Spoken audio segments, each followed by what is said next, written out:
নমস্কাৰ বন্ধু বান্ধৱীসকল, উৰিষ্যাত থকা এটা বিৰাট ধুনীয়া নামঘৰৰ সৈতে আমাৰ মাহঁতৰ ফটোৰে সৈতে আপোনালোক সকলোকে স্বাগতম জনাইছোঁ। গোটেই নামঘৰটোৰ ফটো নাই, কিন্তু মাহঁতে যেনেকৈ সুধিছিলে তাকে আপোনালোকৰ সৈতে শ্বেয়াৰ কৰিছোঁ। মানে কি হৈছিলে, কেইদিনমানৰ আগতে মাহঁতে মা আৰু আমাৰ হাৰহঁতৰ কেইগৰাকীমান মাহী মহা সিহঁতে এটা ট্ৰিপত গৈছিলে, তাৰে কেইগৰাকীমান ফটোৰে আপোনালোক সকলোকে মোৰ ভিডিঅ'টোলৈ স্বাগতম জনাইছোঁ। লগতে আছে আমাৰ সকলো বেটাটোৰ কেইগৰাকীমান ফটো হাঁহি থকা। মই সি হাঁহি থাকিলে খুব ভাল পাওঁ। কেইদিনমানৰ আগতে আপোনালোকে জানেই আমাৰ গোসাঁই ঘৰৰ কামখিনি আৰম্ভ হৈছিল, কিন্তু সম্পূৰ্ণ হোৱাগৈ নাছিল।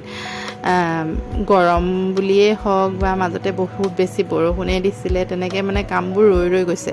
আজি কামখিনি কমপ্লিট কৰিবলৈ চেষ্টা কৰা হৈছে। এয়া ফেঞ্চিংখিনি ভাইটিহঁতে লগালেই, একেবাৰে ৰাতিপুৱাৰ কথা।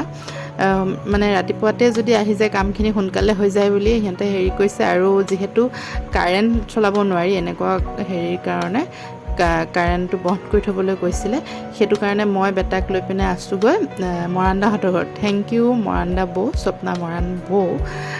তেওঁলোকে এনেকুৱা টাইমত আমাক বহুত হেল্প কৰিলে। আজি তেওঁলোকৰ ঘৰতে খোৱাটো হ'ব। যিহেতু বহুত গৰম পৰিছে, বেটাই AC নহ'লে থাকিব নোৱাৰে। সেইটো এটা ভাল কথা নহয় বাৰু, বেয়া কথা। যি কি নহওক, এয়া কামখিনি কমপ্লিট হৈ গ'ল। মই তেওঁলোকৰ ঘৰতে আছিলোঁ, মাজে মাজে আহি আপোনালোকৰ বাবে অকণমান ভিডিঅ' কৰিছোঁ। এয়া ধুনীয়াকৈ টিংখিনি ওপৰত লগোৱা হৈ গ'ল আৰু ফেঞ্চিংখিনিও আধাখিনি লগোৱা হ'লেই। আৰু এতিয়া এটা ভাইটিয়ে ওপৰত গোসাঁইঘৰৰ ওপৰত টিংখিনি লগাই আছে। আৰু অলপমান কাম আছে, কিন্তু অতি সোনকালে হয়তো কামখিনি শেষ হ'ব। এইখিনি আজিৰ ভিতৰতে শেষ হ'ব বুলি কৈছে, সেইটো কাৰণে সিহঁতে বহুত সোনকালে আহিছে দেই, ৰাতিপুৱাতে আহিছে। গৰমত ৰৈ কষ্ট কৰোঁতে আবেলিয়ে হৈ গ'ল।